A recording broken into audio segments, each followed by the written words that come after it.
पहले एक वक़्त होता था कि जब लोग अपना मुलाजमत के औकात के अंदर अपने ज़ाती काम करते थे तो चोरी छुपे किया करते थे कि किसी को पता न चल जाए ये मेरा ज़ाती काम है। अब तो लोग सरेआम खुल्लम खुल्ला अलल ऐलान डट कर अपने ज़ाती कामों को सरकारी औकात के अंदर खर्च करते हैं और बेचारे इस बात की परवाह ही नहीं करते, क्योंकि अब तो इस बात का डर ही ख़त्म हो चुका है कि कोई बात नहीं, अपने ज़ाती काम करने हैं करते रहो। वरना आपने दारुल उलूम देवबंद का नाम सुना होगा। अल्लाह ने दारुल उलूम देवबंद को इस आखिरी ज़माने के अंदर अपनी रहमत का एक मंज़र बनाया है। यहाँ से अल्लाह ने ऐसे ऐसे उलमा पैदा किए हैं, यकीन जानिए, जिन्होंने सहाबा किराम के दौर की मिसालें ज़िंदा की हैं। मुफ्ती मोहम्मद शफ़ी साहब नव्वरल्लाहु मरक़दहू फरमाते हैं, दारुल उलूम देवबंद के अंदर एक दौर वो था, ये बात तवज्जो से सुनने की है, हमारा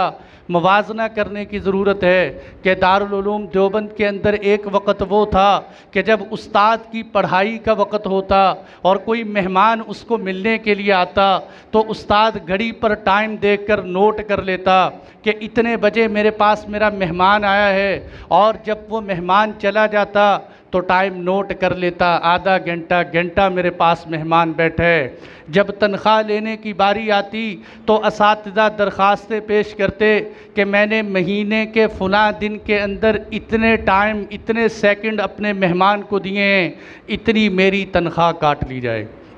इतनी मेरी तनख्वाह काट ली जाए। और आज हमारे यहाँ हमारा क्या हाल है, बाज़ लोग मुझे भी आके बताएंगे, मौलवी साहब अल्लाह का शुक्र है मुझे अल्लाह ने ऐसी ड्यूटी और मुलाजिम दी है कि घर भी बैठा रहूं तो घर बैठे तनख्वाह मिलती रहती है, घर भी बैठा रहूं तो घर बैठे तनख्वाह मिलती रहती है। मैं कहता हूँ अल्लाह का शुक्र अदा न कर, इस्तिग़फ़ार कर, हराम खाकर फ़ख्र नहीं करना चाहिए। अगर एक महीने की ड्यूटी का तू हक़ अदा नहीं करता तो किस मुंह से फ़ख्र कर रहा है कि मैं जो है अपने घर बैठा काम अदा कर रहा हूँ। और मेरे दोस्तों, इसमें अगर गौर करो, शरीयत भी एक तरफ है, दूसरी तरफ खल्क़े खुदा भी परेशान होती है। जाओ होट बड़े बड़े दफातर के चक्कर लगा के देखो, अंदर सरकार साहिब बहादुर साहब अंदर बैठे मेहमानों के साथ गपशप में मसरूफ़ हैं, बाहर गरीब तबका धूप में लाइन लगा कर खड़ा हुआ है, और ये अंदर अपनी चाय पानी में और ये नाश्ते के अंदर मसरूफ़ है,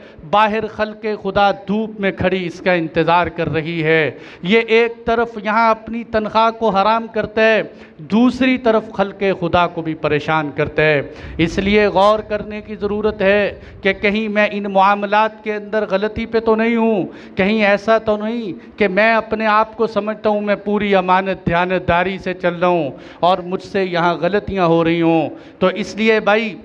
ये मुलाजमत के हुकूक पूरे अदा करना और मालिक की ज़िम्मेदारी है कि मुलाजिम के पूरे हुकूक अदा करे। इसी तरह शौहर है, शौहर की ये चाहत होती है कि मेरी बीवी मेरे तमाम हुकूक अदा करे, मेरे इशारे पर मेरी खिदमत करे और मेरे बीवी बच्चों की परवरिश करे, लेकिन जब बीवी का हक़ देने की बारी आए तो बीवी के हुकूक अदा न करे। हालांकि अल्लाह ताला ने कुरान करीम में इरशाद फरमाया, वाशिरूहुन्न बिल मारूफ, बीवियों के साथ भलाई का मामला करो। और आप अलैहिस्सलातु वस्सलाम ने इरशाद फरमाया, खियारुकुम लिनिसाइहिम, तुम में सबसे उम्दा वो है जो बीवियों के साथ अच्छा सलूक करे। और दूसरे मौके पर आपने फरमाया, इस्तौसू बिन्निसाइ खैरा, अपनी बीवियों के साथ भलाई की नसीहत कबूल करो, बीवियों का हक़ अदा करो। सारी ज़िंदगी उससे अपनी खिदमत लेते हैं और जब उसके हुकूक की बारी आती है तो हुकूक अदा नहीं करता। औरत बेचारी सारी ज़िंदगी में उसके दो ही हक़ मर्द पर लाजिम होते हैं और वो दो ही हुकूक अदा करने में मर्द सुस्ती करते हैं। पहला हक़ औरत का जो ज़िंदगी में सिर्फ़ एक दफ़ा ही लाजिम होता है वो उसका हक़ महर होता है कि जब शादी का वक़्त होता है कहते हैं जी 10 लाख हक़ में महर देंगे, 50 तोले 100 तोले हक़ महर देंगे, लेकिन जब देने की बारी आती है तो मंगता बन के बीवी से माफ़ियाँ मांगता फिरता है कि मेरा हक़ महर माफ़ कर दे। और फिर जो ज़िंदगी में माफ़ न करे, जब वो फौत होने लगती है, जब वो ख़ुद जा रहा होता है दुनिया से, चारपाई पे लेटा होता है, कहते हैं अब तो मैं जा रहा हूँ दुनिया से, भली औरत मुझे माफ़ कर दे मेरा हक़ महर, वो बेचारी औरत क्या हया करे, वो देखती है कि अब ये चारपाई पे लेटा हुआ है, वो कहती है चल जा, मैंने तुझे तेरा हक़ महर माफ़ कर दिया। हक़ महर अदा नहीं करते उसका। बीवी का नफ़क़ा शरीयत ने मुतय्यन किया है कि बीवी का ख़र्च पानी दो, बीवी को उसका नफ़क़ा दो। जब उसके ख़र्च पानी देने की बारी आती है तो उसका ख़र्च पानी पूरा नहीं देते,